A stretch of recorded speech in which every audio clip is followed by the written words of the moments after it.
Womanjika, Kuzazangpo, Kimcho, Salamat Pagi Abakaba, Sana Sante Bawana, Talofa. G'day, how are you? I want to talk to you today about being prepared. Now, what I mean by being prepared is basically not only being prepared in a SHTF situation where you have to flee your home and survive with your family or survive on your own after fleeing, perhaps due to war,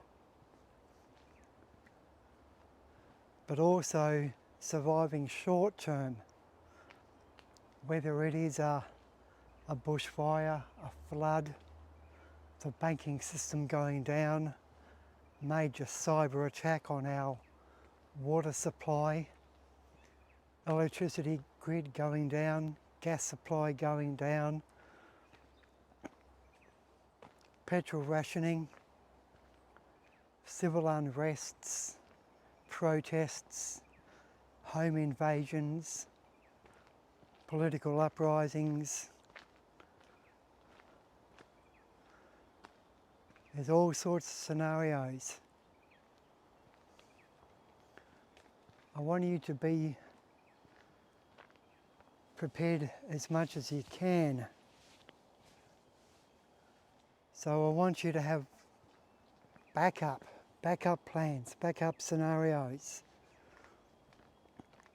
Whether it's as simple as a blackout for 3 hours, or perhaps a blackout for 3 days, maybe 3 weeks, who knows? Anything is possible nowadays. And the world has escalated.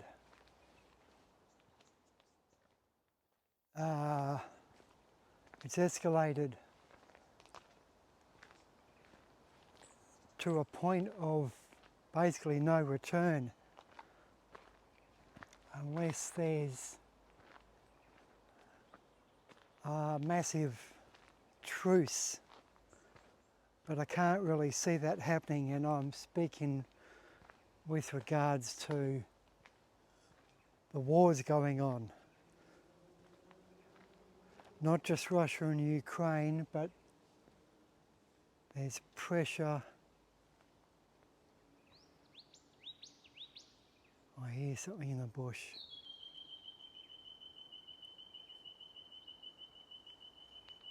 Something's down here. Maybe it's just a fellow bushwalker.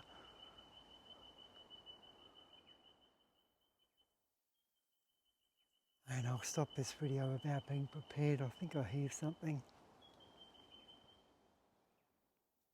Where's that walking track?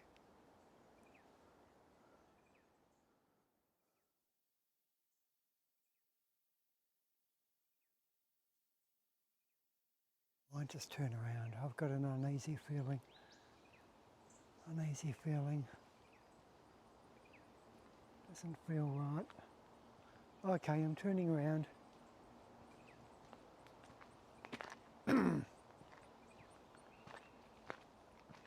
Didn't feel right then.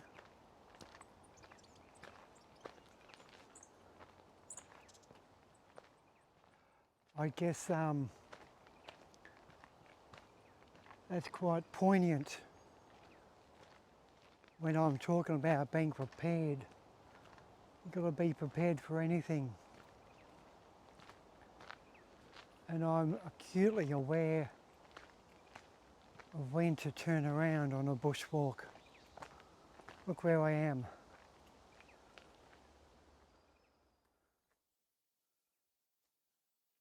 All right. Now I've said this to you before about other humans in the bush, whether it is Yowie or Bigfoot, Sasquatch, but even homeless people who might be living in the bush, which you might come across. So I'm using my gut instincts and I'm getting out. Now I'm very close to a car park. I did go for a bushwalk along the other part of the track. This is a circular track, and I've come to the other starting point on the other end of the car park, but it doesn't feel right to me. Something scratching on the floor there. Some animal scratching. I haven't been here for a while.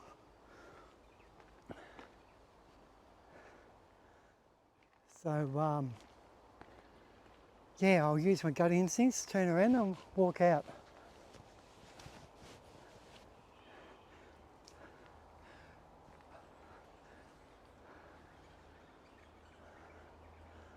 Oh well, that's okay, I can always come back another day.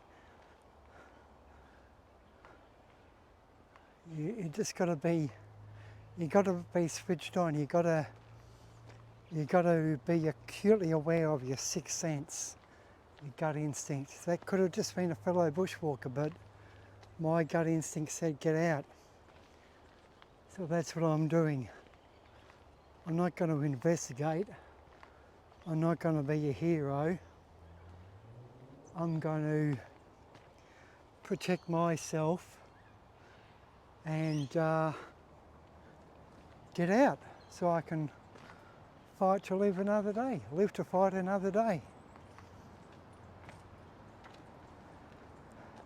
As I say, that was probably a poignant moment, knowing when to leave. Okay?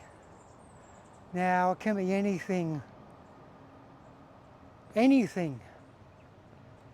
in life, anything that happens to us in life, which you have to be prepared to realise, I'm feeling unsafe, I gotta leave. Now, that was me simply bushwalking along a well-known bush track up around the Dandenong Ranges in Victoria. I know there's Yowie creatures here. I've been followed by one here. I've been grunted at by one here. And I have lost consciousness. It was like slipping into the underworld. Right here in this cool temperate rainforest. So I ain't going to push my luck. I don't care what day of the week it is or what time of the day it is. These things can happen day or night, 7 days a week. Okay? Personally, I hate the term 24/7. That's just a bullshit term. So I'm going to say day or night, 7 days a week. So this video, even though I got a little bit distracted, this video is about being prepared.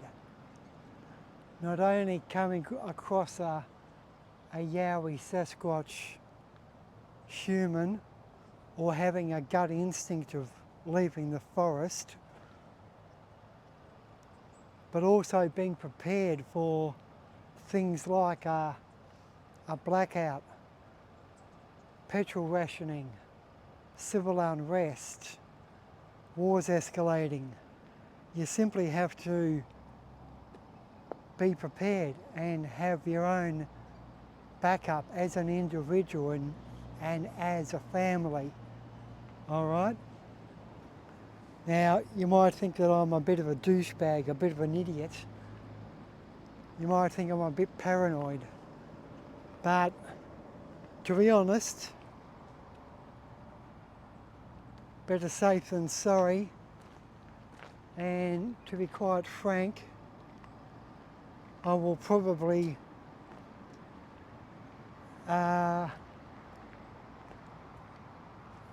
survive an SHTF situation more so than the general public. Not only because I'm relatively prepared, but also I am acutely aware of what potentially may happen, whether it is an SHTF situation where you've got to leave your home and bug out, or the banking system crashing, or major cyber attack, or major blackout, or food shortages, or another COVID lockdown. It doesn't have to be a major SHTF situation to be prepared. I think we all know that, but I think we're only sort of prepared for like perhaps another lockdown. Perhaps people have become a bit blasé and their stockpiles of food, or their stockpiles of toilet paper, or stockpiles of bottled water at their home, they've run down again. You always got to be prepared. You always have to have a buffer, a stockpile, whether it's stockpile of physical goods, or a stockpile in your head and being trained in first aid, trained in bushcraft skills, how to create a shelter out of a tarpaulin, some rope and a few tent pegs, or being trained and having an awareness of how to light a fire without any matches or a cigarette lighter or fire starters. I wonder how many of us are even prepared and have the know-how how to start a fire without those things. How to make a shelter, perhaps how to catch a fish. So I want to keep this video short. It's gone for like 13 minutes so far, and that walk out there of that potential Yowie took up a bit of time, but just have a think. There's all sorts of scenarios which could potentially happen. And even things like the banking system going down or going offline, it's all happened to us, or a blackout. We've all managed somehow for a couple of hours if there's a blackout. But what happens if it escalates? What happens if there's no power for 3 days or 3 weeks? What happens if there is a major bushfire in your area, or a flood,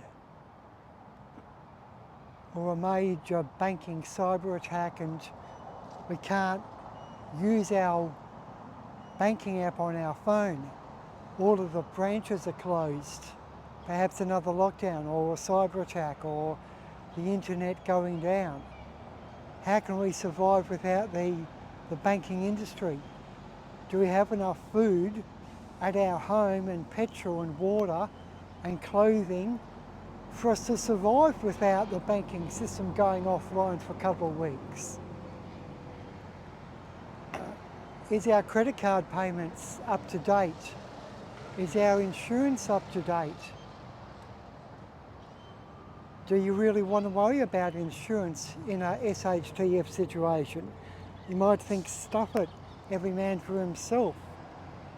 And that will come one day.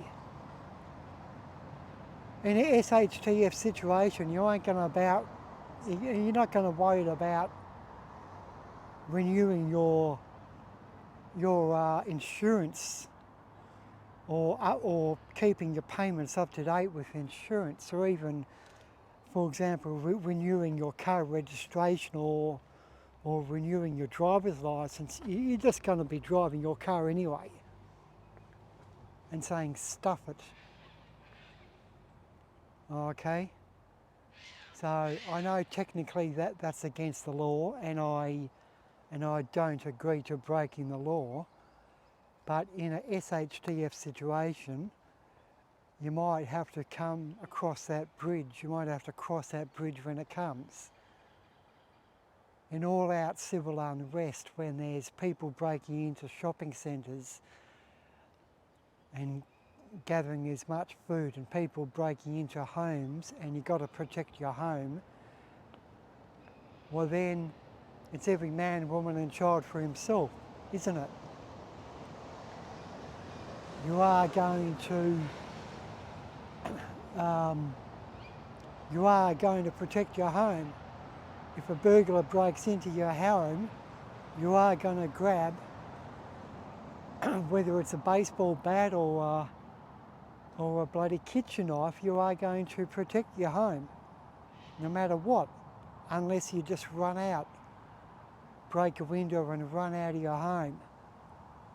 Okay?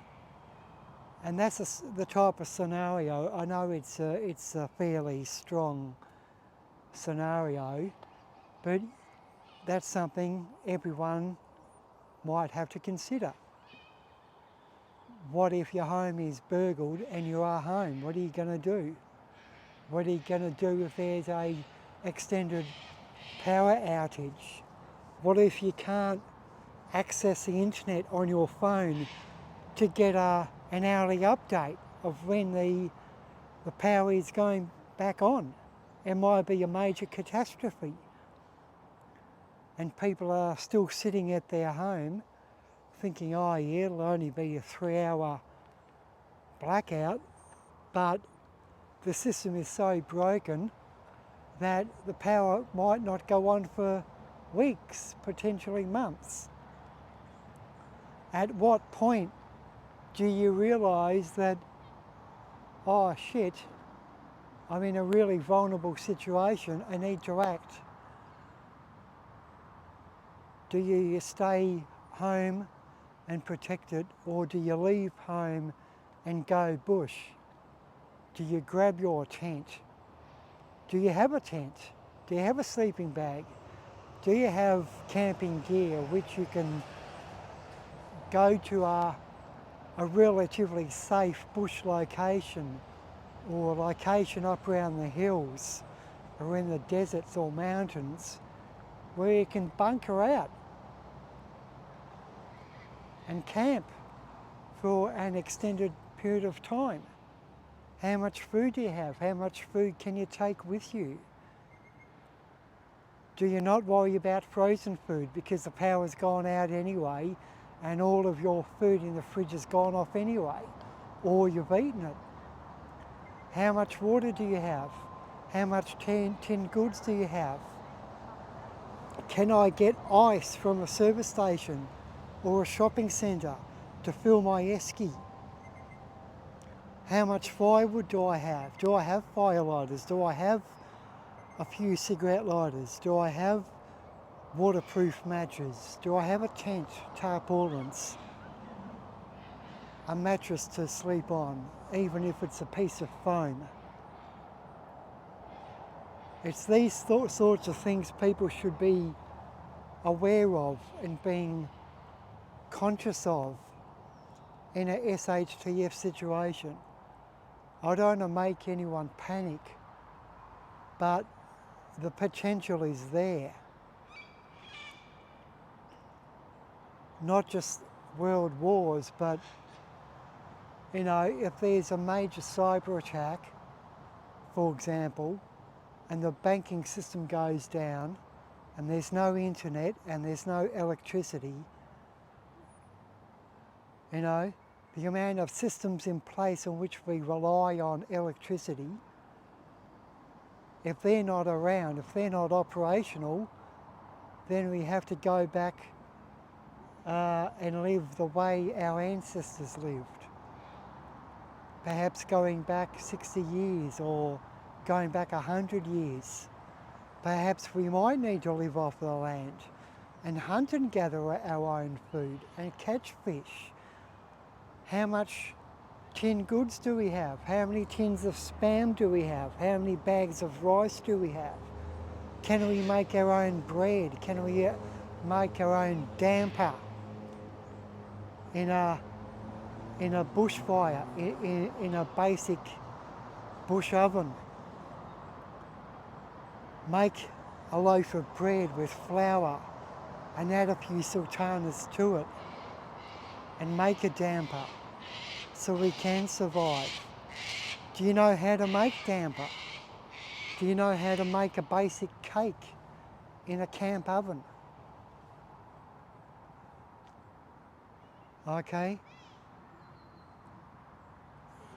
When we make a shelter, is it waterproof? What about the insects? What about the mosquitoes? Do you have insect repellent? Something's dead around here, I can smell it. What's that? Something's dead. What is that? Possum's dead or a bird's dead. Something's dead around here. Even things like that. Something is dead around here. Okay, so just have a think. I don't want you to panic. Okay, but you got to be prepared. Something is dead. There's a wind.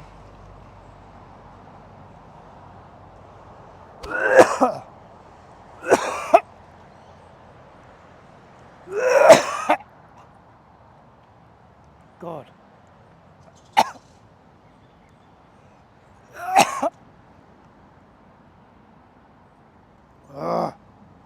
Hang on. God. Something's dead. There's a toilet block over here. Maybe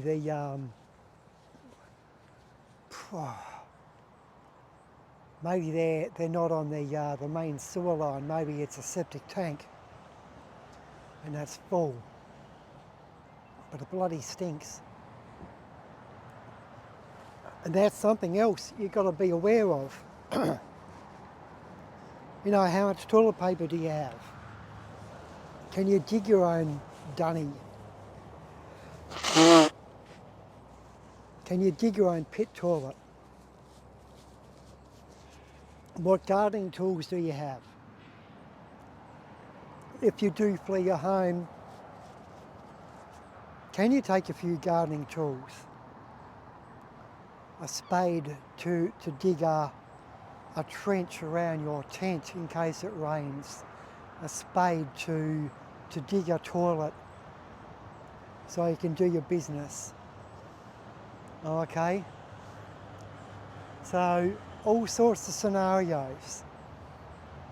How many torches do you have? How many batteries do you have? How much water do you have? Do you even own a tent? Do you own tarpaulins? Do you own tent pegs? Even if you are staying at home, if it's a blackout or civil unrest and you do decide to protect your home, how long can you survive at home? You know, as I said before, if the communication is out, there's no internet, there's no TV, there may be radio, but do you have a battery operated radio even?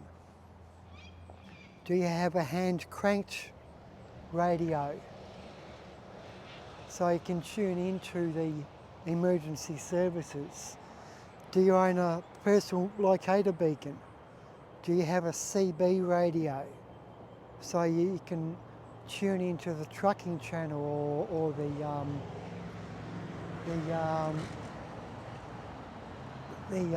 emergency services channel on your CB radio or shortwave radio or ham radio? Okay, so I want you to just think of various situations, various scenarios. I'm not saying panic. I aren't saying spend thousands of dollars on tin goods and bottles of water and, you know, firewood, but it's something you've got to think about. You've got to have backup, no matter how minor a situation might be. Whether it's the bushfire system, bushfire season coming up. Just think of how many people up and around New South Wales in Australia here are still without a home after the bushfires went through and burned their houses down 2-3 years ago. They're still living in caravans or borrowed tents or portable shipping containers. Okay, I gotta get out here, this place stinks. I think the sewer is overflowing, the septic tank. Unless there's a dead body, someone has killed someone, and there's a rotting dead body or a dead kangaroo. Roadkill perhaps off the side of the road here. But yeah, think about it please. So think about backup situations. Have at least 3 weeks worth of food. Have the capability of finding water and purifying water and storing water. Learn first aid. Learn how to swim. Have supplies of first aid.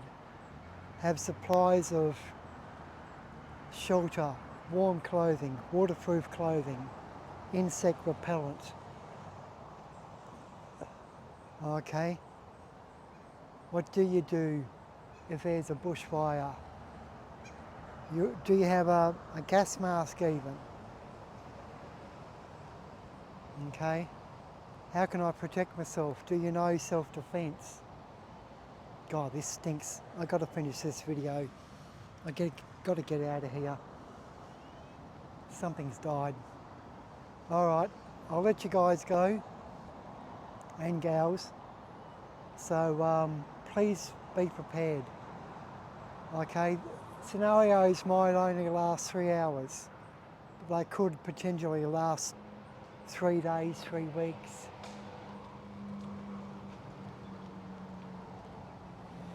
Okay. So just be aware. Be aware of different situations. And that branch just fell. Something's up, something's not right in this area. Anyway, I'm gonna go.